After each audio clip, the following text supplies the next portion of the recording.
Most Web3 projects focus on decentralization for the sake of it. At Wonder, we're blending the best of Web 2 and Web 3 to actually fix what's broken. Creators own their content and revenue.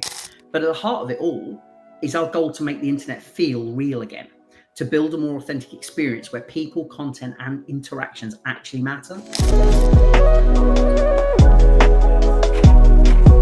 And one of the reasons I was excited when, we got introduced to each other and I started looking into, Wonder is because I'm a huge proponent of, social media, decentralized social media, Web3 social media that's outside of, Instagram and TikTok and Facebook.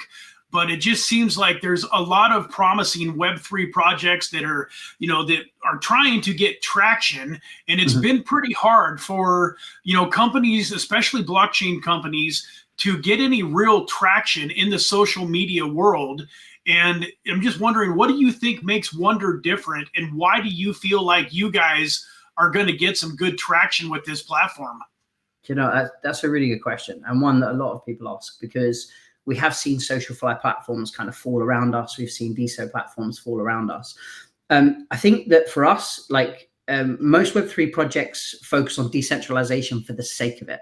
They focus on social fly for the sake of it. At Wonder, we're blending the best of Web 2 and Web 3 to actually fix what's broken. So we're not just replicating existing platforms on chain, which is what a lot of people have tried to do. Creators own their content and revenue. That's a complete difference straight away. Users control their data and their identity, something no one else is doing the way we're doing it. And the whole ecosystem is powered by the Wonder token, giving real utility and rewards to the community. But at the heart of it all is our goal to make the internet feel real again, to build a more authentic experience where people, content, and interactions actually matter. So we're not just building a platform, we're rebuilding the social contract, like I said before, of social media. Like, how do we get there? How do we make that change? How do we get people to interact in a different way online? And when you pull all those pieces together, what we've actually done is we've said we appreciate everything that you like about Web 2. We really respect it, and we know why you're there, because we live in a fun scrolling economy, right? We know this. That's the culture we live in today. We do everything with our thumbs on these little devices in our hands, and they bring the world into us. Now what we're doing is we're saying, well, this is a watershed moment. There's been nothing that's kind of protected consumers properly, and it needs sorting out.